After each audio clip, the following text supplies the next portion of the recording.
Hello students, welcome to Elevate.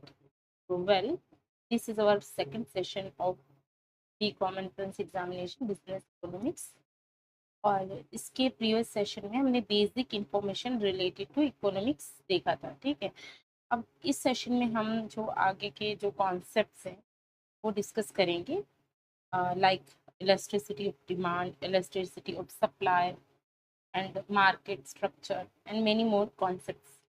Okay, so students, if you want PYQ of BCom entrance examination, then please download our Value Update app from the Google Play Store, and from there you can get the PYQ related to entrance examination. Okay, so let's begin our session. And if you are not subscribed to our YouTube channel, then please subscribe our YouTube channel for future related updates. Let's begin our session. सबसे पहले हम देखते हैं कि elasticity of demand क्या होता है. ठीक है, जो इलेक्ट्रिसिटी ऑफ डिमांड, देखो हमने इसके प्रीवियस सेशन में हमने देखा था कि लॉ ऑफ डिमांड क्या होता है. तो सबसे पहले चीज़ ये याद रखना कि लॉ ऑफ डिमांड आपको ये बताएगा कि कितना डायरेक्शन चेंज हो रहा है, मतलब कितना प्राइस चेंज होने की वजह से मतलब कौन से डायरेक्शन में डिमांड चेंज हो रही है. लेकिन जो इलेक्ट्रिसिटी ऑफ डिमांड होता है तो वो आपको ये बताएगा कि किस हद तक प्रोपोर्शन क्या है, किस प्रोपोर्शन में. आपको लॉ ऑफ डिमांड में ये तो बताएगा कि जो है डिमांड बदल रही है, ठीक है, पॉजिटिव और नेगेटिव, लेकिन वो कितने प्रोपोर्शन में बदल रही है उसके लिए आपको इलेक्ट्रिसिटी ऑफ डिमांड यूज करना पड़ेगा. ये आपको प्रोपोर्शन बताता है, जबकि लॉ ऑफ डिमांड आपको चेंज इन डायरेक्शन बताएगा, बट वो आपको चेंज इन डिग्री यानी कितने प्रोपोर्शन में चेंज हुआ वो नहीं बताएगा. इलेक्ट्रिसिटी ऑफ डिमांड क्या होता है, सबसे पहले हम ये देखते हैं. So one second. So elasticity of demand, we can say degree or magnitude of change in demand due to change in price, income, price or other commodities. So degree या हम कह सकते हैं कि कितनी हद तक डिमांड बदल रही है प्राइस या इनकम या तो दूसरी कोई कमोडिटी में बदलाव होने की वजह से. दैट वी कैन से इसको हम इलेक्ट्रिसिटी ऑफ डिमांड कहेंगे. ठीक है, नाउ ये याद रखना, वैसे तो इलेक्ट्रिसिटी मेनली अगर देखा जाए ना तो कितने टाइप की होती है, प्राइस, क्रॉस एंड इनकम, लेकिन एडवर्टाइजिंग भी होती है, लेकिन मेनली जो है आप देखोगे तो प्राइस, क्रॉस एंड इनकम होती है. ठीक है, नाउ हम सबसे पहले डिस्कस करते हैं.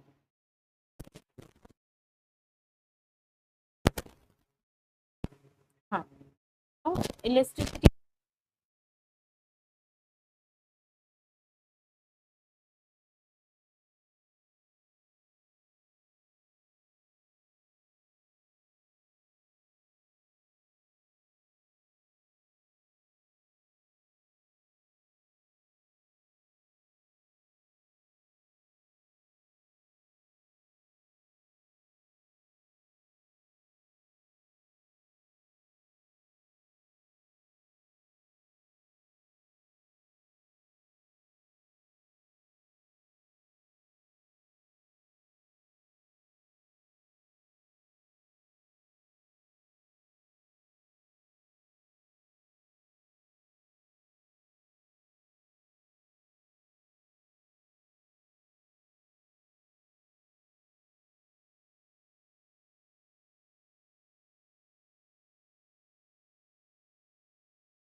में चेंज हुई है और इसका ये फॉर्मूला दिया हुआ है. क्रॉस इलास्टिसिटी ऑफ डिमांड में क्या होता है कि ये देखा जाता है कि percentage change in price of Y, यानी वाई कमोडिटी है उसके प्राइस में बदलाव होने की वजह से कितनी हद तक एक्स की डिमांड में चेंज आया है. That we can say cross elasticity of demand. इनके फॉर्मूले आप याद रखना. ठीक है, कॉन्सेप्ट याद होगा तो फॉर्मूले आप जरूर याद कर पाएंगे. आप याद करें तो जो प्राइस इलेस्टिसिटी ऑफ डिमांड होती है मेनली 5 टाइप्स की होती है। याद रखना कितने टाइप्स की होती है, 5 होती है। सबसे पहले that is perfectly elastic demand. ठीक है, इसका फिगर याद रखना, मे भी हो सकता है फिगर पूछ लिया जाए, ऐसा तो पूछेंगे नहीं, आपको कॉन्सेप्ट ही पूछ सकते हैं। तो इसका जो फिगर होता है that we can say horizontal और parallel to x axis. But इसका क्यों, कारण ऐसा क्यों है, किस वजह से ये होती है?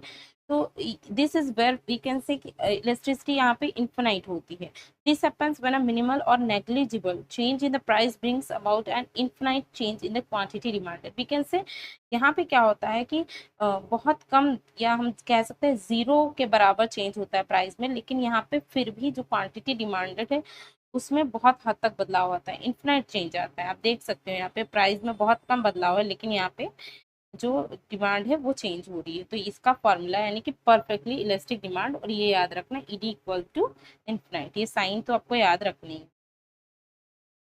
देन परफेक्टली इनइलास्टिक डिमांड, यहाँ पे क्या होता है कि प्राइस में कितना भी बदलाव होता है, वी कैन से कि if the change in price does not affect the quantity demanded is it is called a perfectly inelastic demand.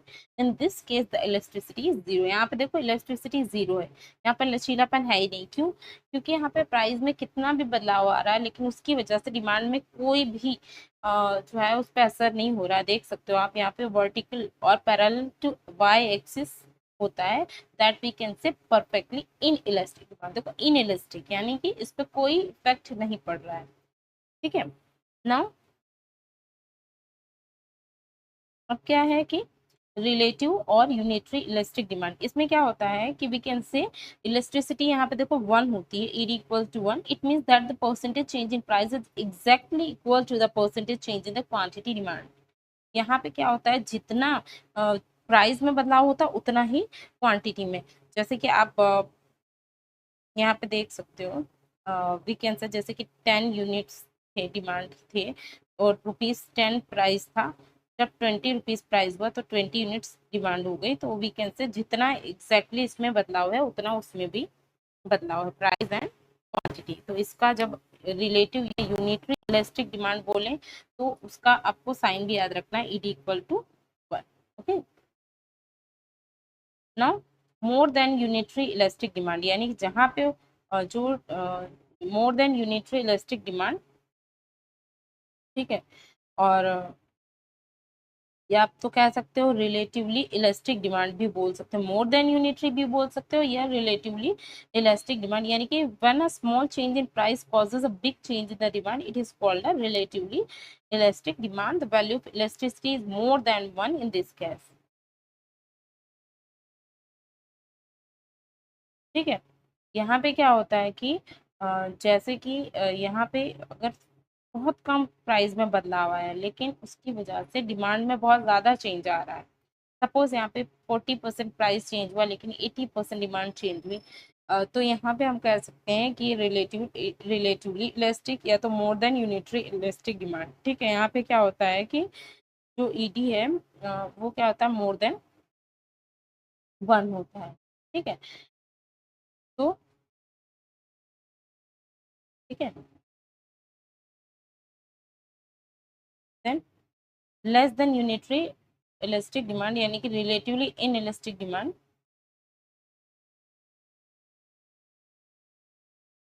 ठीक है, जैसे कि यहाँ पे क्या क्या कहते हैं कि when the change in quantity demanded is lesser than the change in price, it is called a relatively inelastic demand. The elasticity is less than 1 in this case. तो यहाँ पे क्या होता है कि जो यहाँ पे यूनिटरी इलास्टिक डिमांड है, ठीक है, इलास्टिक या हम कह सकते हैं रिलेटिवली इन इलास्टिक डिमांड, यहाँ पे क्या होता है कि क्वांटिटी जो डिमांडेड है, यहाँ पे प्राइस में बहुत बदलाव हुआ लेकिन क्वांटिटी जो डिमांड है उसमें कम बदलाव हुआ, तो इसको रिलेटिवली इन इलास्टिक या less than unitary elastic demand कहेंगे। और यहाँ पे आप जान सकते हो ईडी क्या होता है, लेस देन 1 आएगा, और फिगर से आपको क्लियर हो जाएगा। ठीक है, अब बात करते हैं कि कहाँ पे किस तरह की सिचुएशन आपको ऐसे एग्जांपल्स पूछे जा सकते हैं। ठीक है, जैसे कि परफेक्टली इलास्टिक डिमांड, तो एक इमेजिनरी सिचुएशन, कभी भी परफेक्टली इलास्टिक डिमांड हो ही नहीं सकती। ठीक है, ये बहुत मुश्किल होता है। देन परफेक्टली इनइलास्टिक डिमांड, यानी कि जहाँ पे क्या होता है, बहुत नेग्लिजिबल या जीरो के बराबर प्राइस में बदलाव होता है, लेकिन उसकी डिमांड बहुत हद तक बदलती है, जैसे कि एसेंशियल्स लाइक, सॉरी, ये वो है परफेक्टली इनरियलिस्टिक डिमांड, मतलब कि जहाँ पे हम कह सकते हैं प्राइस में कितना भी बदलाव हो लेकिन उसकी डिमांड वैसी की वैसी ही रहती है। जैसे कि जितना इंसान सॉल्ट लेगा, टेक्स्ट बुक लेगा, तो उसको जितनी ज़रूरत होगी उतनी लेगी, प्राइस घटने बढ़ने से उस पर कोई इफेक्ट नहीं पड़ने वाला है। जबकि परफेक्टली इलास्टिक डिमांड में क्या बताया था कि प्राइस बहुत कम चेंज होता है लेकिन इसकी डिमांड बहुत ज़्यादा हद तक बदलती है, तो ये एक इमेजिनरी सिचुएशन है, ऐसा पॉसिबल नहीं होता। देन यूनिटरी इलास्टिक डिमांड, यानी कि जैसे कि नॉर्मल गुड्स होते हैं, स्कूटर, फैन, तो उसमें क्या होता है, जितना प्राइस में बदलाव होता है उतना डिमांड में बदलाव होता है।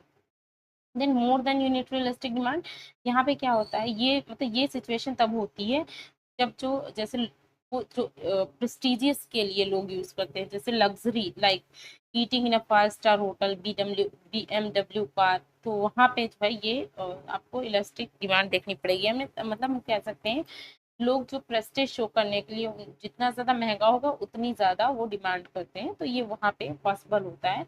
Less than unitary elastic demand, ये वहाँ पे होता है necessary goods like food, fuel, seasonal vegetables, तो वहाँ पे ये आपको less than unitary elastic demand देखने मिलेगी। याद रखना प्राइस इलास्टिसिटी ऑफ डिमांड की वैल्यू कितनी रहती है, 0 to इन्फिनिटी, इसके बीच में हो। ठीक है, वैसे तो 1 से लेस देन होती है। ठीक है, now measurement of price elasticity of demand, point और ज्योमेट्रिक मेथड जिसे बोलते हैं, तो जहाँ पे स्मॉल चेंज इन प्राइस होता है वहाँ पे पॉइंट या ज्योमेट्रिक मेथड यूज होती है, और आर्क मेथड का भी यूज होती है जब लार्ज चेंज इन प्राइस, यानी प्राइस में बहुत ज्यादा बदलाव होता है। याद रखना। नाउ आर्क मेथड, तो आर्क मेथड में दो मेथड है, प्रोपोर्शनेट मेथड, दूसरी है टोटल एक्सपेंडिचर और आउटले मेथड। ठीक है, प्रोपोर्शनेट मेथड जो है, पहले पॉइंट मेथड, तो पॉइंट मेथड जो दी है वो दी है ऑल्फ्रेड मार्शल ने। पॉइंट मेथड में हम कह सकते हैं इलास्टिसिटी वाली जो होती है ना वही है। ठीक है, elasticity of demand, lower segment and upper segment, और आपने देख लिया इलास्टिसिटी जो हमने अभी स्टडी किया था वही है। ठीक है, नाउ प्रोपोर्शनेट मेथड, या हम कह सकते हैं परसेंटेज मेथड, ये मेथड जो है गिवन बाय फ्लक्स, किसने दी है, फ्लक्स ने दी है। ठीक है, याद रखना। और यहाँ पे क्या करें, इस मेथड के accordingly price elasticity is estimated by dividing the percentage change in amount demanded by the percentage change in price of the commodity. और यहाँ पे देखोगे कि यहाँ पे दिया हुआ है, जैसे आप देख सकते हो कि परसेंटेज चेंज इन, ठीक है, if the percentage change in amount demanded is greater than percentage change in price, the coefficient thus derived will be greater than 1। ठीक है, यहाँ पे आप देखो ये फॉर्मूला आप याद रखना। ठीक है,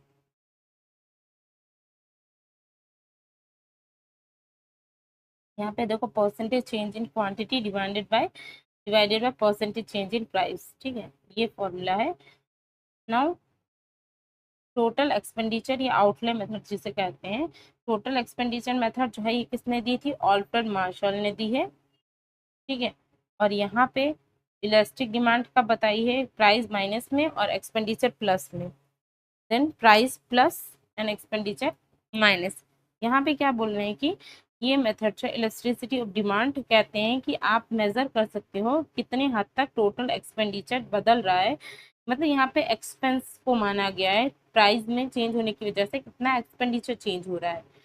ठीक है, आपने देखा था कि परसेंटेज मेथड में क्या होता है, एक प्रिसाइज मैथमेटिकल कोफिशिएंट था, वहाँ पे आप एग्जैक्टली आप मैथमेटिकल कोफिशिएंट नहीं डिटरमाइन कर पाते थे इलास्टिसिटी ऑफ डिमांड का, लेकिन यहाँ पे टोटल एक्सपेंडिचर मेथड में हम ये जान सकते हैं कि क्या जो प्राइस इलास्टिसिटी है वो इक्वल टू 1 है, ग्रेटर देन 1 है, लेस देन 1 है। यहाँ पे क्या होता है कि इस मेथड में इनिशियल एक्सपेंडिचर जो है, जो प्राइस में चेंज होने से पहले, और एक्सपेंडिचर जो प्राइस में बदलाव होने के बाद, वो दोनों कंपेयर किया जाता है, और इस तरह से इस कंपैरिजन से हम ये देखते हैं कि अगर एक्सपेंडिचर सेम रहेगा तो इलास्टिसिटी ऑफ डिमांड वन रहेगी, और अगर टोटल एक्सपेंडिचर इंक्रीज होगा तो elasticity of demand greater than one होगी, और अगर टोटल एक्सपेंडिचर डिक्रीज होगा यानी डिमिनिश होगा तो वहां पे लेस देन वन होगी इलेक्ट्रिसिटी ऑफ डिमांड। ठीक है ना।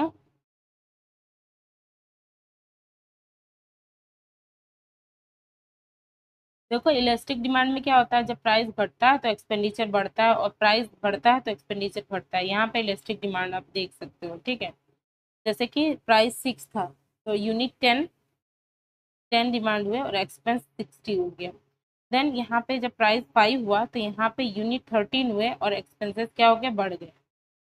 ठीक है, नाउ इनइलास्टिक डिमांड में क्या होता है कि प्राइस घटा तो एक्सपेंडिचर भी घटा, और प्राइस बढ़ा तो एक्सपेंडिचर भी बढ़ा।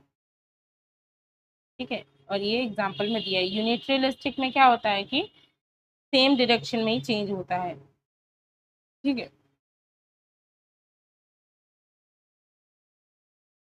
ना।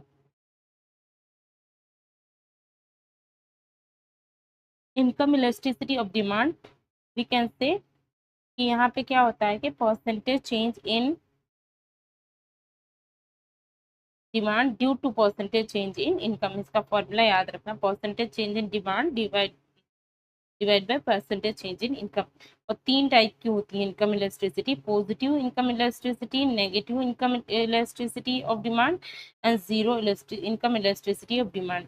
अब याद रखना पॉजिटिव इनकम इलास्टिसिटी, इसमें क्या होता है, this means that increase in income results in the increase in the quantity demanded. यहाँ पे क्या होता है कि अगर जो है आपकी इनकम बढ़ी तो आपका क्या होगा, क्वांटिटी डिमांड भी बढ़ेगा। मोस्टली ये नॉर्मल गुड्स में ही होता है। Negative income elasticity of demand, this means that the increase in income results in a fall in the quantity demanded. This type of elasticity is usually seen in inferior goods as consumers reduce the consumption of such goods and move to high quality products। तो negative income elasticity of demand inferior goods में दिखती है, जहाँ पे क्या होती है, लोगों की अगर इनकम बढ़ती है तो वो जो है इंफीरियर गुड्स जो है उसका डिमांड कम कर देते हैं, और वो नॉर्मल यानी कि हाई क्वालिटी प्रोडक्ट्स की तरफ मूव करते हैं। यानी उनका जो बढ़ता है, उनका जो भी पैसे बचते हैं तो वो चीज़ें खरीदने में वो ध्यान देंगे।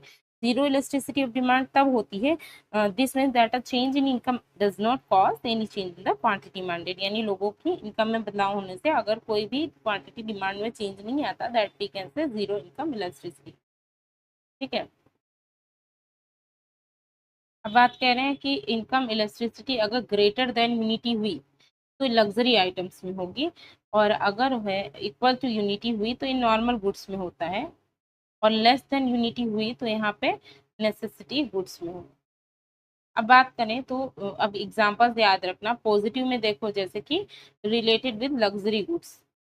ठीक है, car, jewellery, fine wine etcetera. Negative में क्या होता है, इंफीरियर गुड्स यानी जिसकी डिमांड घटती है, that we can say tinned meat, cheap cars etcetera. Zero में जहाँ पे जैसे कि related with sticky goods, electricity, water, salt. तो यहाँ पे कोई बदलाव नहीं होता, जितना चाहिए उतना ही लोग देखो, बिजली जिसको जितनी ज़रूरत होगी उतना यूज़ करेगा, वाटर भी वो उतना ही यूज़ करेगा, और सॉल्ट भी जिसको जितना चाहिए उतना ही। अब क्रॉस जो इलेक्ट्रिसिटी डिमांड होती है तो वहाँ पे क्या कहते हैं कि percentage change in demand of X due to percentage change in price of Y. यानी कि वाई के प्राइस में बदलाव होने से कितनी हद तक डिमांड बदली है एक्स की। और यहाँ पे दो तरह की होती है, सब्सटीट्यूट गुड्स की और कॉम्प्लीमेंट्री गुड्स। ठीक है, अब सब्सटीट्यूट और जो है सब्सटीट्यूट गुड्स होता है और दूसरा होता है कॉम्प्लीमेंट्री गुड्स। तो अगर जो है वी कैन से जो सब्सटीट्यूट गुड्स में देखो पॉजिटिव रिलेशन होता है, this means that increase in price of good a results in the increase in the quantity demanded of good b and vice versa. This happens when goods are close substitute. If the price of one rises, consumers switch to the substitute and the demand for the substitute increases। यहाँ पे क्या होता है, suppose एक product जो है या एक कमोडिटी है उसके प्राइस में अगर बदलाव हुआ तो बी के जो क्वांटिटी डिमांड है उसमें बदलाव आएगा, मतलब वो भी पॉजिटिवली बढ़ेगी। हाँ, तो यहाँ पे क्या होता है कि एक के प्राइस में बदलाव होने से कंज्यूमर के सब्स्टिट्यूट पे चले जाते, जैसे कि टी एंड कॉफी, अगर टी का प्राइस बढ़ेगा तो लोग कॉफी ज्यादा लेना पसंद करेंगे, तो यहाँ पे पॉजिटिव रिलेशन होता है। और कॉम्प्लीमेंट्री गुड्स में क्या होता है कि अगर प्राइस ऑफ गुड ए अगर जो है वो डिक्रीज हुआ तो क्या होगा कि जो बी है उसकी भी डिमांड कम हो जाएगी। देन सॉरी, अगर प्राइस जो है गुड ए का बढ़ा तो उससे क्या होगा, डिमांड जो है गुड बी की कम हो जाएगी, और अगर प्राइस कम हुआ ए का तो डिमांड बी की जो है बढ़ेगी। तो इस तरह से जैसे कि आप कह सकते हो पेट्रोल एंड स्कूटर या व्हीकल, ठीक है, यहाँ पे देखो price of car and demand of petrol, ठीक है, ये यहाँ पे कॉम्प्लीमेंट्री रहता है। तो टाइप्स जो हैं क्रॉस इलास्टिसिटी ऑफ डिमांड में होते हैं positive, negative and zero. Positive कहाँ देखने मिलती है, जहाँ पे सब्स्टिट्यूट गुड्स होते हैं। नेगेटिव इलास्टिसिटी कॉम्प्लीमेंट्री गुड्स में देखने मिलती है, और जीरो इलास्टिसिटी यहाँ पे कोई भी रिलेशन नहीं होता गुड्स में, वो होता है। इसका फॉर्मूला भी आप स्क्रीनशॉट ले लेना और याद कर लेना, ठीक है ना। सप्लाई, सप्लाई क्या होता है,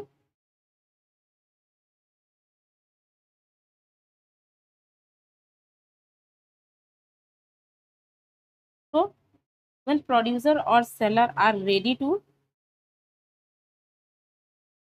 produce and offer for sale of a particular commodity at a particular price at particular period, ठीक है।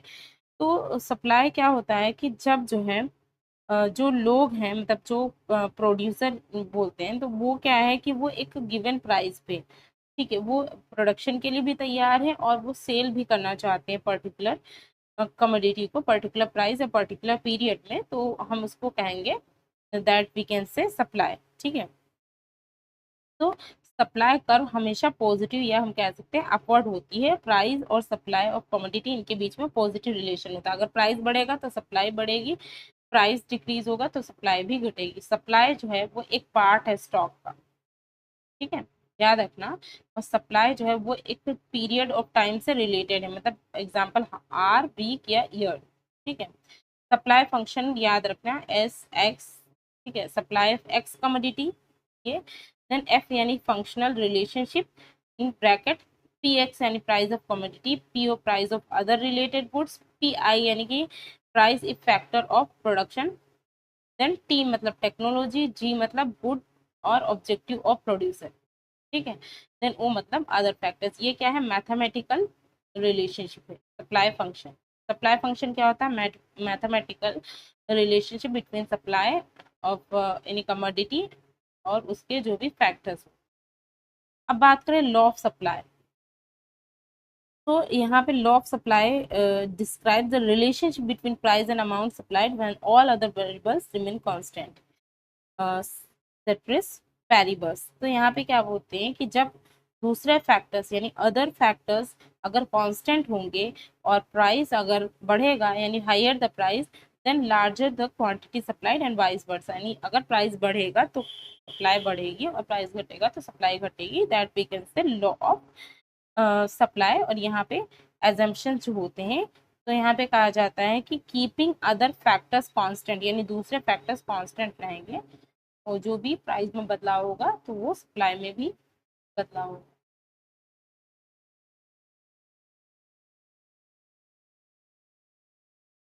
ना।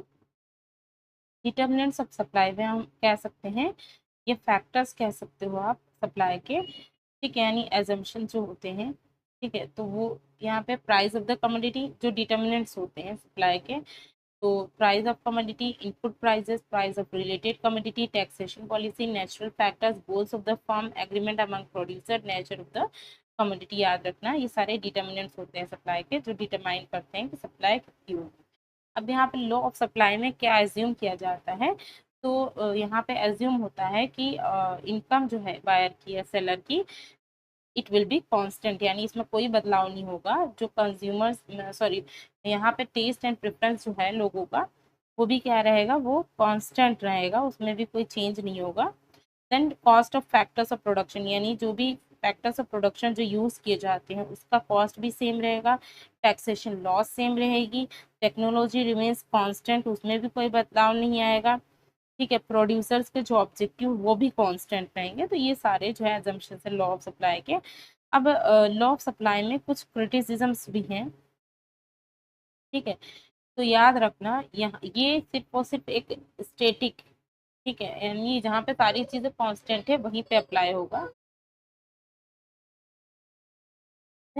और ये लॉ वहां पर भी काम नहीं करती जहाँ पे एक्सपेक्टेशन होता है future price change.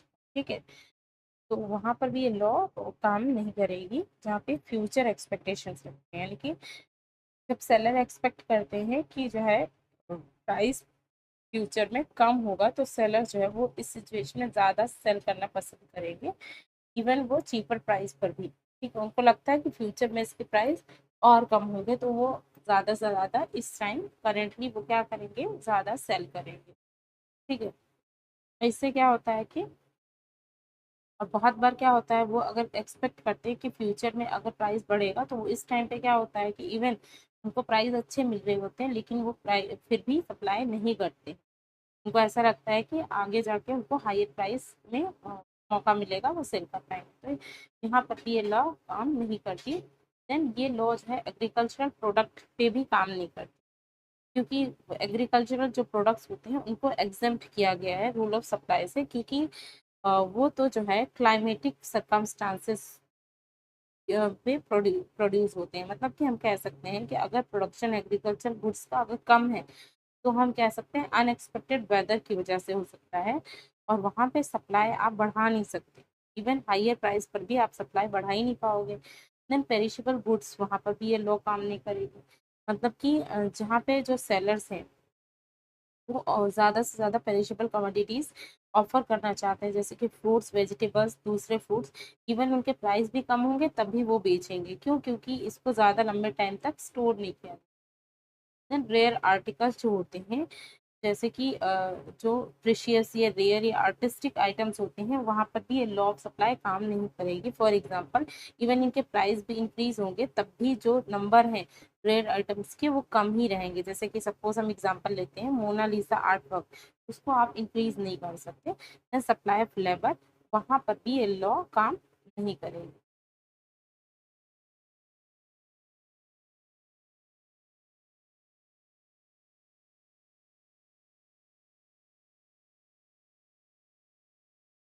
Then change in supply, change in supply में भी मूवमेंट इन सप्लाई और शिफ्ट इन सप्लाई होता है।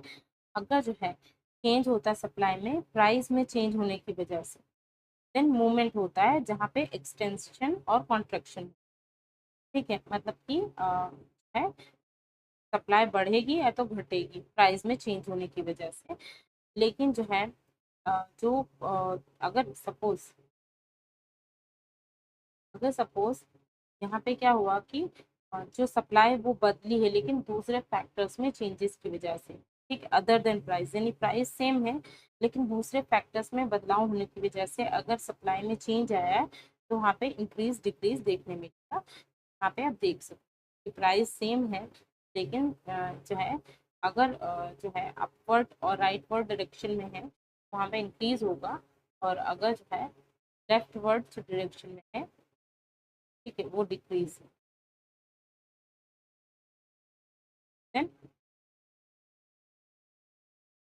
इलेक्ट्रिसिटी ऑफ सप्लाई, सप्लाई क्या शो करता है कि यहाँ पे क्या कहते हैं कि degree of change in quantity supplied in response to changes in price is known as price elasticity of supply. यहाँ पे सप्लाई में क्या होता है कि सपोज दूसरे फैक्टर्स कांस्टेंट है और क्वांटिटी सप्लाई इंक्रीज हुआ with price increase and decrease हुआ with decrease in price of the commodity.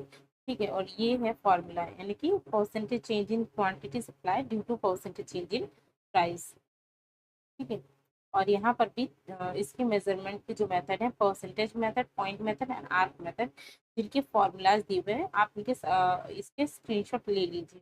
ठीक है, तो फ्यूचर में आपको ये मतलब एग्जाम में अगर पूछे जाएंगे तो आपको आ जाएंगे। अब types of electricity of supply, ठीक है, ये हम जो है जो देख रहे हैं ये टाइप्स में परफेक्टली इलेस्टिक सप्लाई। तो यहाँ पे क्या होता है कि quantity supply does not changes, price changes, यानी प्राइस में चेंज हो रहा है। ये कौन सा परफेक्टली इलास्टिक सप्लाई। तो यहाँ पे क्या कर रहे हैं कि जो है अगर यहाँ पे प्राइस में चेंज हुआ लेकिन क्वांटिटी में कोई बदलाव नहीं हुआ तो परफेक्टली इलास्टिक सप्लाई आएगा।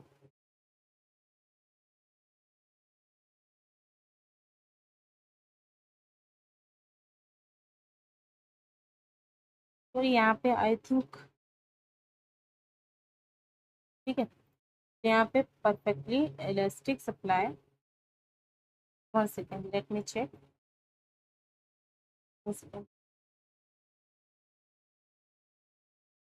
हाँ वही मुझे लगा यहाँ पे कुछ तो गड़बड़ है, तो कुछ अ, लिखने में मिस्टेक हो गई है। ठीक है, ये परफेक्टली इन इलास्टिक सप्लाई है, वही मुझे लगा कि मैं क्यों गलती कर रही हूँ, क्योंकि मुझे खुद ही डाउट लग रहा था। यहाँ पे परफेक्टली इन इलास्टिक सप्लाई में क्या होता है कि जहाँ पे आप कह सकते हो प्राइस में कितना भी बदलाव होता है लेकिन वहाँ पे क्वांटिटी सप्लाई वो चेंज नहीं होती प्राइस चेंज होने की वजह से। तो यहाँ पे आप देखोगे कि यहाँ पे वर्टिकल वर्टिकली डायग्राम आपको दिखेगा, यानी कि E S equals to zero, यहाँ पे कोई सप्लाई में चेंज ही नहीं है, electricity of supply equals to zero. ठीक है, यहाँ पे जो सप्लाई कर्व है वो वर्टिकल स्ट्रेट लाइन होगी parallel to the Y axis. ठीक है, then relatively less elastic supply, या हम कह सकते हैं कि less than unit elastic supply. यहाँ पे क्या होता है कि quantity supply changes bye smaller percentage than price changes, यानी कि प्राइस में जितना बदलाव है उससे बहुत कम सप्लाई में बदलाव हुआ, तो वहाँ पे हम कहेंगे रिलेटिवली लेस इलास्टिक सप्लाई, और इसका फॉर्मूला रहेगा यस लेस वन। ठीक है, और सप्लाई कर्व यहाँ पे इंटरसेप्ट्स ऑन वाई एक्सिस। ठीक है, देन रिलेटिवली ग्रेटर, रिलेटिवली, या हम कह सकते हैं हाईली इलास्टिक सप्लाई या more than unit elastic supply. यहाँ पे क्या होता है कि quantity supply changes by larger percentage than price, यानी जितना प्राइस में बदलाव हो उससे ज़्यादा क्या होगा कि सप्लाई में चेंज होगा। ठीक है, तो यहाँ पे हम कह सकते हैं ये होता है मोर देन यूनिट या रिलेटिवली हाईली इलास्टिक सप्लाई, यानी case is greater than one. Then unitary elastic supply में क्या होगा कि जितना प्राइस बदलेगा उतना ही सप्लाई चेंज होगा, that we can say unitary elastic supply, यानी कि E S equals to one. ठीक है, अगर 50% चेंज हुआ है तो 50% ही सप्लाई बदल रहा है। ठीक है, तो यहाँ पे आप सप्लाई कर्व देख सकते हैं, स्ट्रेट लाइन होगी पासिंग थ्रू दी ओरिजिन।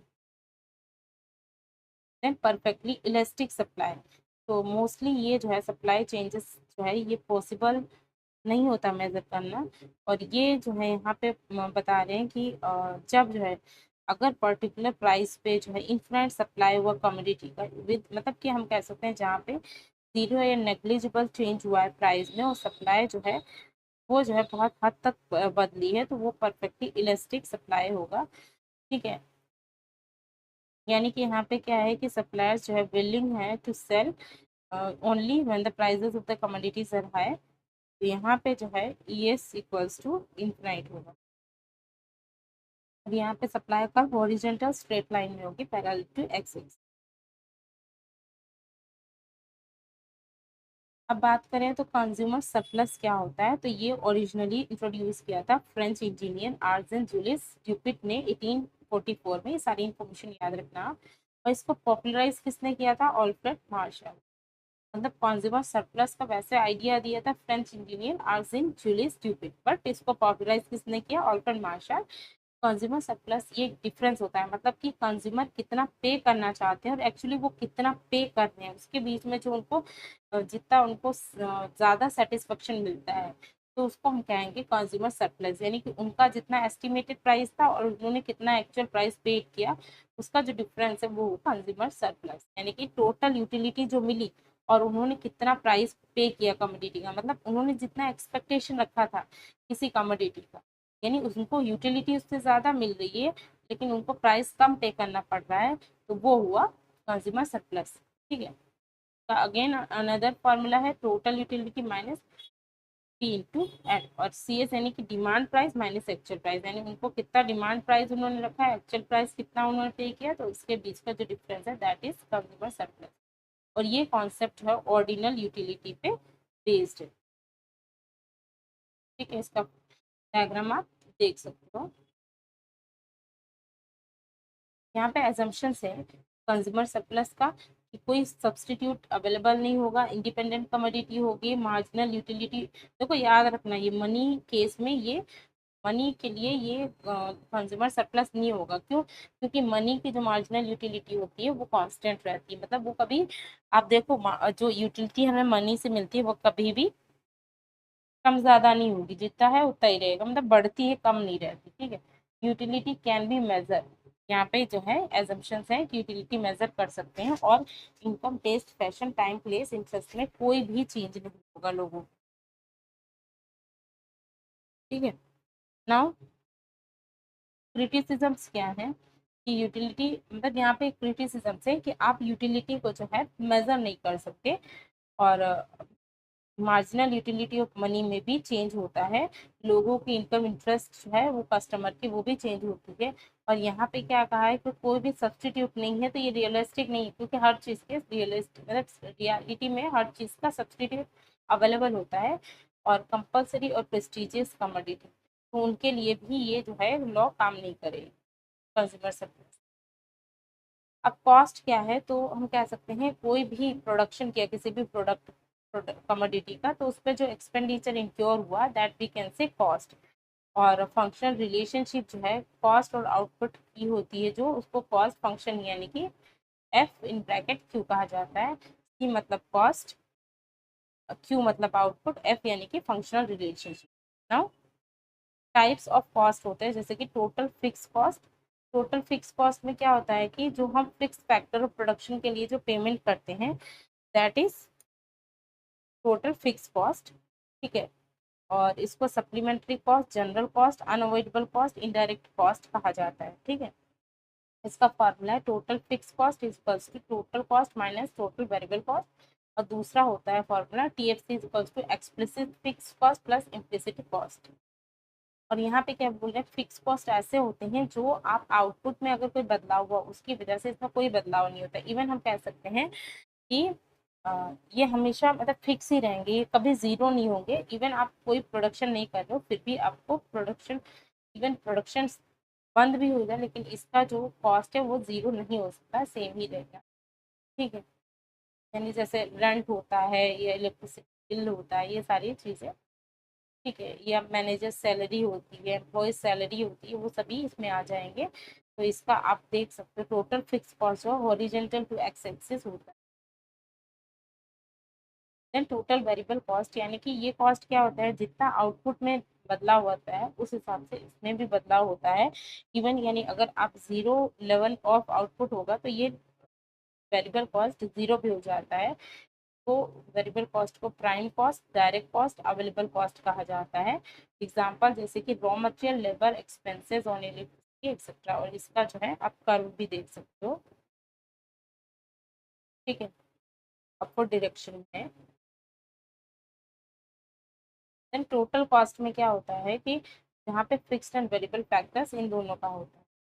ठीक है, टोटल फिक्स कॉस्ट देखो, जब जीरो क्वांटिटी थी तब भी 100 था, और जब 5 क्वांटिटी है तब भी 100 है।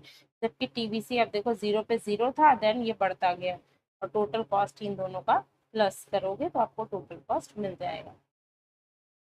टीएफसी जो है हॉरिजॉन्टल टू एक्स एक्सिस रहेगा, हमेशा याद रखना कि टोटल कर्व जो है टीसी कर्व वो टीवीसी से जो है अपर होती है। Average fix cost, average fix cost यानी कि आपने जो प्रोडक्शन किया total production divide by quantity produce, तो आपको एवरेज यानी कि पर यूनिट जो कमोडिटी है उसका प्राइस मिल जाएगा। एवरेज फिक्स कॉस्ट कभी भी जीरो नहीं होगा, और जैसे कि इसका फॉर्मूला होगा A F C to total fix cost divide by quantity produce.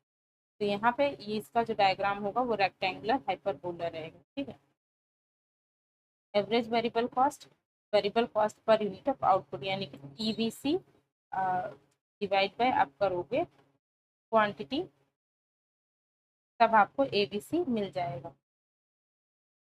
यहाँ पे रिटर्न टू फैक्टर अप्लाई होगा।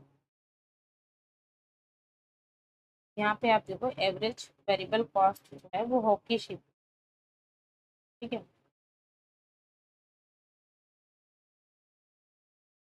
देन मार्जिनल कॉस्ट में क्या होता है कि जो अगर एक एडिशनल यूनिट आउटपुट जो है प्रोड्यूस किया, उसकी वजह से कितना कॉस्ट बदल रहा है, that we can say addition to the total cost as one more unit of output is produce, that is marginal cost.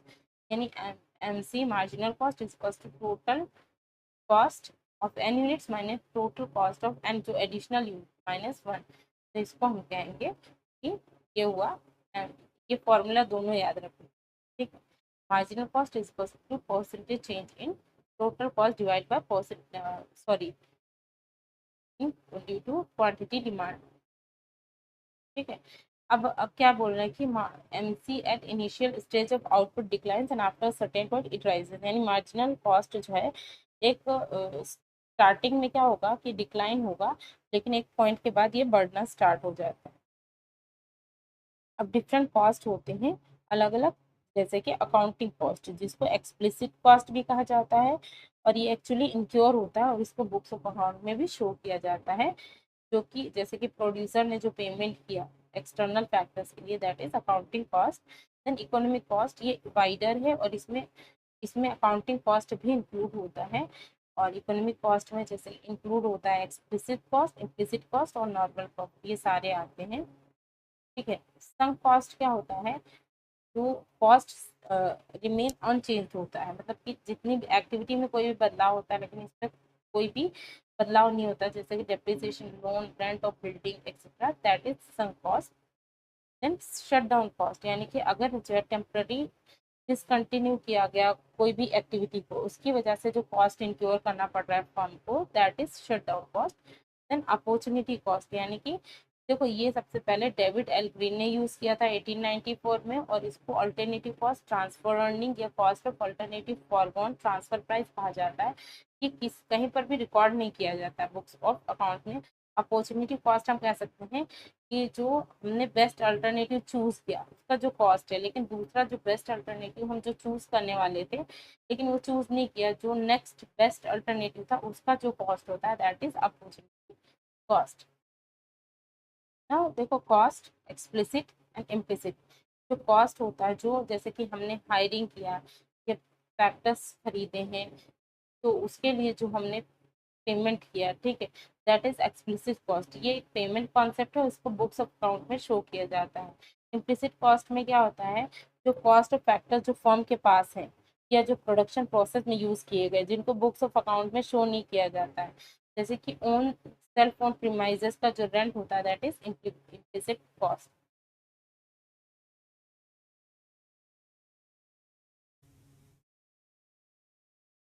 Implicit cost, तो इम्प्लिसिट कॉस्ट क्या होता है कि जिसमें जो कॉस्ट ऑफ फैक्टर्स अगर फर्म के पास है, मतलब उसके खुद के हैं, एंड जो उसने प्रोडक्शन प्रोसेस में यूज किए हैं, तो ये होता है इम्प्लिसिट कॉस्ट। और ये जो कॉस्ट होता है ये बुक्स ऑफ अकाउंट में शो नहीं किया जाता है। जैसे कि हम बात करें तो जैसे खुद की बिल्डिंग है यानी ओन प्रीमाइजेस है, उसका जो रेंट हुआ, दैट इज इम्प्लिसिट कॉस्ट। अब बात करते हैं एवरेज कॉस्ट की, तो एवरेज कॉस्ट यू शेप होता है और इसको कहते हैं per unit cost of production, यानी जो टोटल कॉस्ट होता है उसको क्वांटिटी प्रोड्यूस जो है, टोटल क्वांटिटी प्रोड्यूस से डिवाइड करेंगे, सो हमें एवरेज कॉस्ट मिल जाएगा। तो इसके फॉर्मूलाज भी याद करना, एक फॉर्मूला नहीं होते, बहुत सारे होते हैं, जैसे कि TC/Q, इसको शॉर्ट फॉर्म में लिखा हुआ है जैसे मैंने आपको बताया था। दूसरा होता है TFC प्लस TVC/Q। अब आप सोचोगे TFC और इसको इस तरह से क्यों लिखा है, इसलिए लिखा है क्योंकि टोटल फिक्स कॉस्ट वो तो सेम ही रहने वाला है, ठीक है, ये वैसा उतना ही रहेगा। देन TVC/Q, तो इस तरह से हम करेंगे तो भी हमें मिल जाएगा। Then AC average cost equals to average fix cost plus average variable cost, तो हमें तब भी मिल जाएगा, ठीक है। तीन फॉर्मूलाज याद रखना। देन कहते हैं जो एवरेज कॉस्ट कर्व होती है सबसे पहले तो फॉल होती है, और जैसे जैसे प्रोडक्शन अपनी मैक्सिमम लेवल पे पहुंचता है तो एसी जो है बढ़ना स्टार्ट हो जाती है, एवरेज कॉस्ट कर्व। ठीक है, आप यहाँ पे देख सकते हैं। ठीक है, ये यू शेप है। नाउ इन दोनों के बीच का रिलेशन क्या होता है, तो अगर कहते हैं कि जो एसी यानी एवरेज कॉस्ट अगर फॉल होगी तो मार्जिनल कॉस्ट कर्व जो है वो फॉल होगी बहुत शार्पली। अगर एसी राइज राइज करेगी, बढ़ेगी, तो MC will rise more sharply. Then जो मार्जिनल कॉस्ट है वो बढ़ना स्टार्ट होती है एसी से पहले। ठीक है, MC begin to rise earlier than AC. तो याद रखना मार्जिनल कॉस्ट जो है बढ़ना स्टार्ट होती है, राइज होना अर्लियर देन एसी। जैसे कि आप यहाँ पे देख सकते हो, मार्जिनल कॉस्ट जो है वो पहले बढ़ना चालू हो जाती है देन एसी। ना रेवेन्यू क्या होता है, तो रेवेन्यू हम कह सकते हैं कि जो हमें प्रॉफिट मिलता है, amount received by selling commodity is known as revenue. यानी कि मतलब इसमें क्या होता है कि प्रॉफिट भी होता है और कॉस्ट दोनों, वो जो अमाउंट होती है दैट इज रेवेन्यू। यानी कि हम किसी चीज को बेच के जो हमें अमाउंट मिलती है that is revenue. Types of revenue में होता है जैसे कि टोटल रेवेन्यू। टोटल रेवेन्यू यानी कि हम जो फर्म है उसने कोई भी जो सेल किया है गिवन लेवल ऑफ आउटपुट जिससे उसको टोटल अमाउंट मिला that is total revenue. Total revenue यानी कि प्राइस इनटू आउटपुट, ये फॉर्मूला याद रखना। देन एवरेज रेवेन्यू यानी कि average per unit of output. ठीक है, तो A R equals to total revenue divide by quantity sold, याद रखना। मार्जिनल रेवेन्यू क्या होता है कि जो रेवेन्यू मिलता है एक additional unit of output sell करने से, दैट इज मार्जिनल रेवेन्यू। और इसका फॉर्मूला होता है M R equals to change in total revenue upon change in quantity. ठीक है, तो ये हो गया। एंड दूसरा फॉर्मूला है M R equals to delta T R divide by delta Q. ठीक है, चेंज के लिए डेल्टा यानी ये ट्रायंगल वाला साइन यूज किया जाता है, इसको डेल्टा कहते हैं। ठीक है, नाउ प्रोडक्शन। तो प्रोडक्शन का जो है क्लासिकल व्यू है, इसमें क्लासिकली जो पहले का जो है पुराना, उसके हिसाब से कहते हैं प्रोडक्शन किसे कहते हैं, कोई भी फिजिकल प्रोडक्ट या सर्विस को क्रिएट करना, that is production. Modern view जो है उसके अकॉर्डिंगली अगर कोई भी जो है फिजिकल प्रोडक्ट या सर्विसेज का जो सॉरी जो चेंज होता है, चाहे वो फिजिकल प्रोडक्ट फॉर्म में हो या सर्विस फॉर्म में, दैट इज प्रोडक्शन। प्रोडक्शन एक प्रोसेस है जो यूटिलिटी क्रिएट करता है। ठीक है, प्रोडक्शन फंक्शन, याद रखना फंक्शन उसे बोलते हैं जहाँ पे मैथमेटिकल रिलेशन शो किया जाता है। यहाँ पे प्रोडक्शन फंक्शन पूछा गया है, तो जो फंक्शनल रिलेशनशिप होता है between the combination of input and maximum level of output, that is called production function. अब इसका फंक्शन क्या है, Q equals to F in bracket L D K, यानी कि क्यू यानी क्वांटिटी ऑफ आउटपुट, एल यानी लेबर, के यानी capital and D मस लैंड। अब टाइप्स ऑफ प्रोडक्शन फंक्शन में हम यहाँ पे देखते हैं that is Cobb Douglas production function and Leontief production function, याद रखना। ठीक है, अब production function short run production function में क्या होता है कि रिटर्न टू अ फैक्टर होता है, वन फैक्टर वेरिएबल होता है, मतलब यहाँ पे एक फैक्टर बदलता है और सारे कांस्टेंट होते हैं। शॉर्ट रन एनालिसिस होते हैं और यहाँ पे law of variable proportion apply होता है। लॉन्ग रन प्रोडक्शन फंक्शन में क्या होता है, रिटर्न टू स्केल होता है, सारे फैक्टर्स वेरिएबल होते हैं, long run analysis and laws of return to scale applicable होती है। अब फिक्स्ड एंड वेरिएबल फैक्टर्स, अब बात करते हैं फिक्स्ड फैक्टर्स। तो ये वो फैक्टर होता है जो कि मतलब आउटपुट में चेंज होने की वजह से फिक्स फैक्टर्स में कोई बदलाव नहीं आता। जबकि वेरिएबल फैक्टर्स की बात करें जहाँ पे क्या होता है कि आउटपुट चेंज होने की वजह से, मतलब कि जो प्रोडक्शन होता है उसके जो आउटपुट होता है उसके साथ साथ यहाँ पे फैक्टर्स में भी बदलाव किया जाता है। अब यूटिलिटी की बात करें तो इसमें तीन तरह की यूटिलिटी होती है, form, place utility and time utility. जब फॉर्म चेंज होता है that is change in form, जैसे कि वुड है, वुड में से फर्नीचर फर्नीचर अगर बनाया गया दैट इज फॉर्म, ये फॉर्म यूटिलिटी हुई। Then utility place utility, changing in place, यानी कि जैसे कि कह सकते हैं एक चीज जो ये गुड्स है उसको क्या किया, ट्रांसपोर्ट करके दूसरी जगह पे ले जाया गया, तो उसको हम कहेंगे जैसे कि जो फर्नीचर है अब इसकी जरूरत जहाँ पे वहां तक पहुंचाएगा, दैट इज प्लेस यूटिलिटी, इसको जो है ट्रांसपोर्टेशन की हेल्प से होता है। देन टाइम यूटिलिटी, तो यहाँ पे क्या होता है, supplying goods at appropriate time. यहाँ पे जैसे कि सपोज जो प्रोडक्शन हुआ उसको गो डाउन में रखा हुआ है, और जैसे जैसे जो सीजन है उसके अकॉर्डिंगली उसको सप्लाई किया गया, तो ये टाइम यूटिलिटी। अब बात करें फैक्टर्स ऑफ प्रोडक्शन, तो मार्शल के अकॉर्डिंगली जो फैक्टर्स ऑफ प्रोडक्शन होते हैं वो होते हैं लैंड, लेबर, कैपिटल, ऑर्गेनाइजेशन यानी मैनेजमेंट, एंड इंटरप्राइज यानी कि ओनर। ठीक है। अब लॉज ऑफ प्रोडक्शन की बात करें तो इसमें लॉज ऑफ प्रोडक्शन में आती हैं दो तरह की लॉज होती हैं, return to factor and return to scale. तो रिटर्न टू फैक्टर जैसे शॉर्ट रन होती है, increasing return to factor, diminishing return to factor, and negative return to factor. और रिटर्न टू स्केल में होता है long run, increasing return to scale, constant return to scale, and diminishing return to scale. अब law of variable proportion, इसमें behaviour show किया जाता है of output कि यहाँ पे क्या होता है, वन फैक्टर इंक्रीज किया और दूसरे फैक्टर्स कांस्टेंट रहे, तो यहाँ पे आप देखोगे तो यहाँ पे average production and marginal production वो घटना स्टार्ट हो जाते हैं। ठीक है। देन है laws of return to scale, तो यहाँ पे कहते हैं परसेंटेज इंक्रीज जो होता है फिजिकल आउटपुट, और जहाँ पे सारे इनपुट चेंज होते हैं सेम परसेंटेज में, उसको रिटर्न टू स्केल कहेंगे।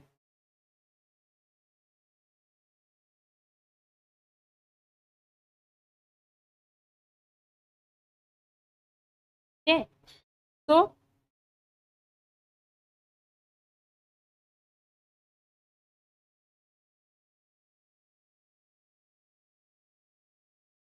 अब बात करते हैं, तो 1 सेकेंड। अब relationship between TP, AP and MP, यानी कि total production, average production and marginal production के बीच का रिलेशनशिप क्या है। ओके। तो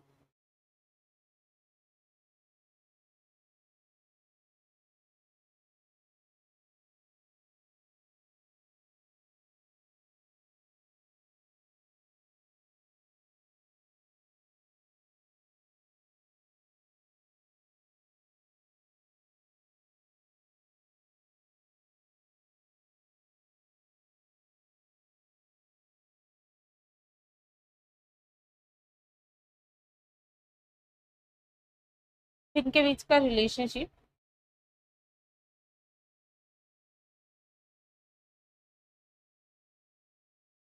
भी ये सारे इनके ये चीजें याद रखना कि जब टोटल प्रोडक्शन मैक्सिमम होता है तो मार्जिनल प्रोडक्शन जीरो होता है।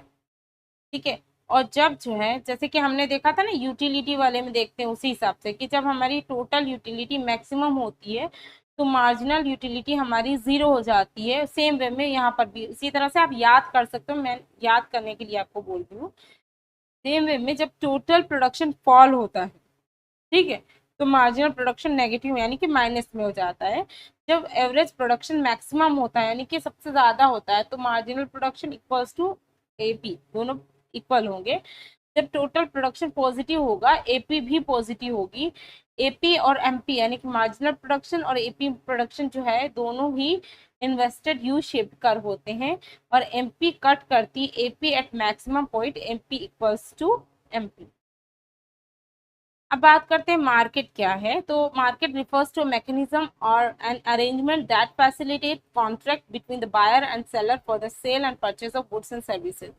तो वेल मार्केट हम कह सकते हैं एक ऐसी अरेंजमेंट है जहाँ पे बायर और सेलर आके गुड्स और सर्विसेज को खरीदते बेचते हैं, that we can say that is market. ठीक है।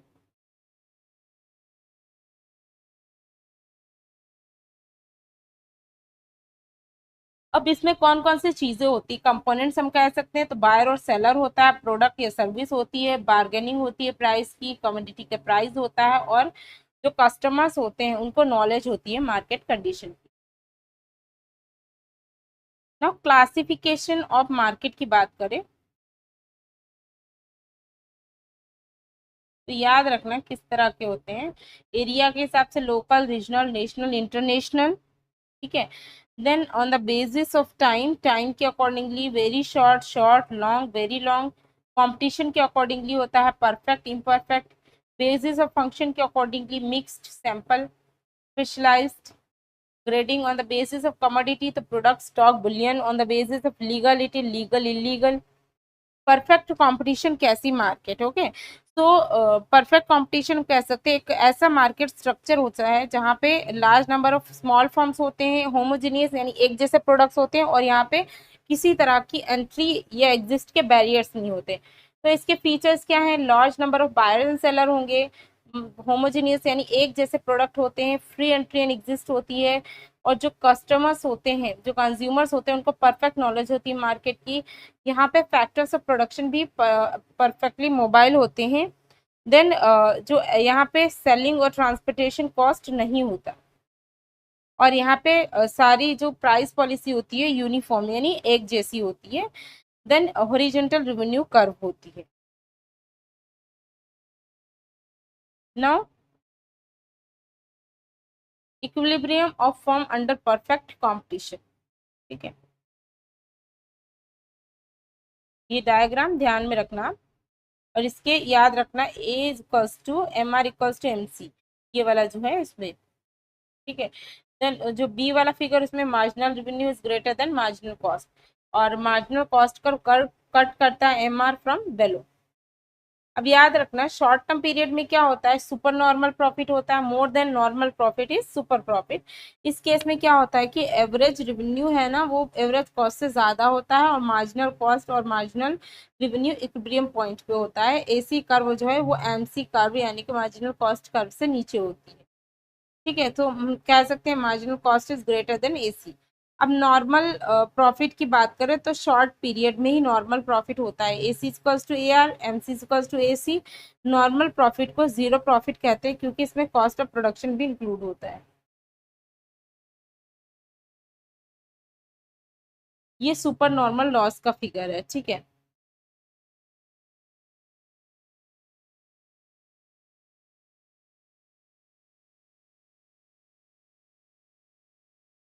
परफेक्ट कंपटीशन में इंडस्ट्री प्राइस मेकर होती है और फर्म क्या होती है, प्राइस टेकर होती है, ठीक है। मोनोपोली मार्केट, तो मोनोपोली वर्ड जो है टू वर्ड्स से बना हुआ है, ग्रीक वर्ड्स, मोनोस प्लस पोलन। मोनोस मतलब सिंगल एंड पोलन मतलब सेलर। मोनोपोली मार्केट में क्या होता है, सिंगल सेलर होता है, और यहाँ पे रिस्ट्रिक्शन ऑफ एंट्री होते हैं, बायर्स बहुत होते हैं बट सेलर वन ही होता है। फर्म जो है वो क्या होता है कि प्राइस मेकर होता है, क्योंकि यहाँ पे और कोई सेलर नहीं होते, तो वो जितना चाहे उतना चार्ज कर सकते हैं। यहाँ पे कोई क्लोज सब्सटीट्यूट नहीं हो सकते, जैसे कि इंडियन रेलवे एंड डिफेंस, इसका कोई क्लोज सब्सटीट्यूट नहीं होगा, डिफेंस,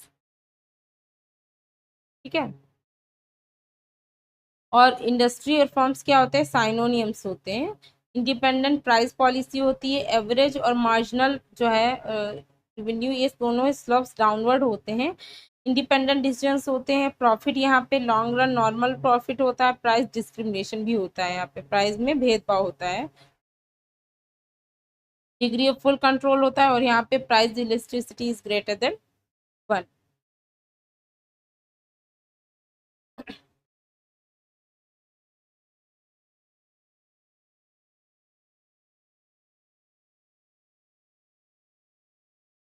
अब प्राइस डिस्क्रिमिनेशन ये किसने दिया है, एसी पिगो ने दिया है। फर्स्ट डिग्री में क्या होता है कि फर्स्ट डिग्री जो प्राइस डिस्क्रिमिनेशन होता है वहां पे हर एक यूनिट कंज्यूम की जाती है, उसका प्राइस अलग होता है, और फर्म यहाँ पे मैक्सिमम प्राइस चार्ज करती है। ना सेकेंड डिग्री में क्या होता है कि जितनी क्वांटिटी डिमांड है उसके अकॉर्डिंगली प्राइस वैरी होता है। और थर्ड डिग्री में क्या होता है कि जो कंज्यूमर एट्रीब्यूट, जैसे कि जैसे एज यानी लोगों की एज के अकॉर्डिंगली, जैसे कि 18 to 25 हम कर सकते हैं, 25 to 35, ऐसे एज ग्रुप का अकॉर्डिंग अलग अलग जो है प्राइस होता है, और ओल्ड जो पीपल है उनका अलग होगा प्राइस उस हिसाब से। देन सेक्स यानी फीमेल और मेल का जो है उसका जो है प्राइस डिफरेंट होगा। इनकम यानी अलग अलग जो इनकम ग्रुप है उनके अकॉर्डिंगली अलग अलग प्राइस हो सकता है। तो ये थर्ड डिग्री हुआ ना। मोनोपोलिस्टिक मार्केट क्या होता है, तो ये कॉन्सेप्ट को प्रोफेसर ई चैम्बरलिन ने 1932 में डिस्कस किया था, उनकी book theory of monopolistic competition. यहाँ पे क्या होता है कि large number of buyer and sellers होते हैं, प्रोडक्ट डिफरेंट होता है, नो परफेक्ट नॉलेज होती है, हैवी सेलिंग और एडवर्टाइजमेंट कॉस्ट होता है, फ्री एंट्री एंड एग्जिस्ट होता है, यानी कोई भी आके बिजनेस कर सकता है, और बिजनेस क्लोज भी कर सकता है। Then indirect price policy of firm होती है, यहाँ पे नॉन प्राइस कंपटीशन होता है, मतलब कि यहाँ पे प्राइस कंपटीशन नहीं होता, नॉन प्राइस कंपटीशन। यहाँ पे इलास्टिक डिमांड कर्व होती है ज्यादा ही, यहाँ पे कुछ हद तक कंट्रोल भी होता है, और नॉर्मल प्रॉफिट होता है लॉन्ग रन में, और ARMR स्लोप होता है डाउनवर्ड। ठीक है, देख सकते हो आप। ओलिगोपोली मार्केट क्या होता है, तो ये वर्ड जो है ग्रीक वर्ड से लिया हुआ, oligo plus poly, which means oligopoly मतलब कि ऑफ फ्यू सेलर्स। ठीक है, तो इसके फीचर्स क्या है, बहुत ही कम सेलर्स होते हैं, होमोजीनियस एंड हेट्रोजीनियस प्रोडक्ट्स, यहाँ पे एक जैसे प्रोडक्ट्स हो सकते हैं और डिफरेंट भी हो सकते हैं, और ये सारी जो भी सेलर्स होते हैं एक दूसरे पे इंटरडिपेंडेंस होते हैं। यहाँ पे एडवर्टाइजिंग और सेलिंग कॉस्ट का इंपॉर्टेंस है, प्राइस बहुत ही रिजिडिटी होती है, मतलब कुछ भी हो जाए वो जल्दी से अपना प्राइस चेंज नहीं करते, और जो है इनडिटरमाइंड डिटर्मिनेट डिमांड कर होती है, और यहाँ पे एंट्री और एग्जिस्ट करना बहुत डिफिकल्ट होता है, नॉन प्राइस कंपटीशन भी होता है।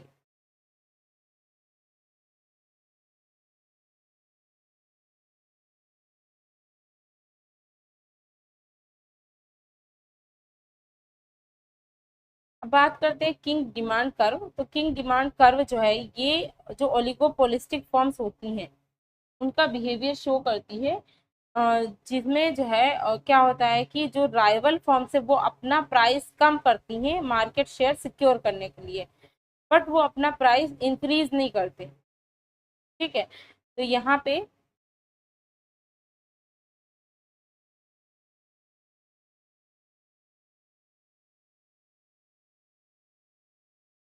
ठीक है, आप यहाँ पे देख सकते हो, ये फिगर है ना, टाइप्स ऑफ ओलिगोपोली। तो ओलिगोपोली कितने टाइप्स की होती है, प्योर ओलिगोपोली में होमोजीनियस एक जैसे प्रोडक्ट होते हैं, डिफरेंशिएटेड ओलिगोपोली में हेट्रोजीनियस प्रोडक्ट होते हैं, यानी डिफरेंट प्रोडक्ट्स होते हैं।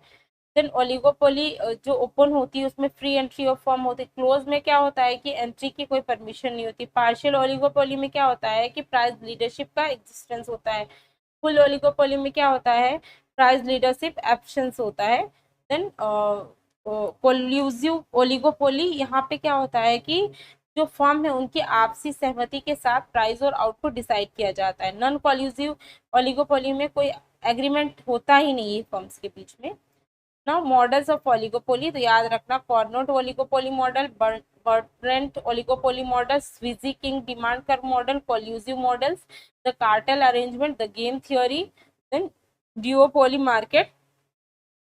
तो ड्यूओपोली मार्केट में क्या होता है, दो सेलर्स होते हैं, बहुत ज्यादा बायर्स होते हैं, और जो बायर्स और सेलर्स दोनों का ही कंप्लीट कंट्रोल होता है मार्केट पे, यहाँ पे एक जैसे प्रोडक्ट्स होते हैं और एक दूसरे पे हाई इंटरडिपेंडेंस भी होता है, यहाँ पे हाई एंट्री ऑफ बैरियर्स होते हैं ना। ड्यूओपोली मॉडल्स, तो ड्यूओपोली मॉडल्स में Cournot model, Chamberlin model, Edgeworth model, Stackelberg model, then Bertrand model, then monopsony market, जहाँ पे क्या होता है सिर्फ एक खरीदार होता है और बेचने वाले बहुत सारे होते हैं, याद रखना ना। प्रॉफिट क्या है, तो gross profit is to total revenue minus explicit cost, यानी कि जो टोटल हमने जो सेलिंग से जो प्राइस में मिला उसमें से एक्सप्लिसिट कॉस्ट माइनस करेंगे, that is gross profit.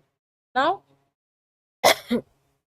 Net profit, तो नेट प्रॉफिट में क्या होता है कि total revenue minus explicit implicit cost, that is net profit. अब बात करें थियोरीज ऑफ प्रॉफिट, ये याद रखना कौन सी थियोरी किसने दी है। रेंट थियोरी ऑफ प्रॉफिट दी है वॉकर ने, एफ ए वॉकर।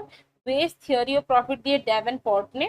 रेंट वाली किसने दी है, वॉकर ने, तो आप RW करके याद कर सकते हो। फिर वेज थियोरी ऑफ प्रॉफिट किसने दी है, WD, यानी कि आप याद कर सकते हो Daven. Marginal productivity theory of profit दी है चिपमैन स्टिगलर ने, यानी MS, याद कर सकते हो। रिस्क थियोरी प्रॉफिट दी है हॉल ने। अनसर्टेनिटी थ्योरी प्रॉफिट दी है professor Frank H Knight. Socialist theory of profit दी है कार्ल मैक्स, उनकी बुक जो है डास कैपिटल में दी है। Then dynamic theory of profit दी है professor JB Clark. Then innovative theory of profit दी है जोसेफ स्कम्पटर ने।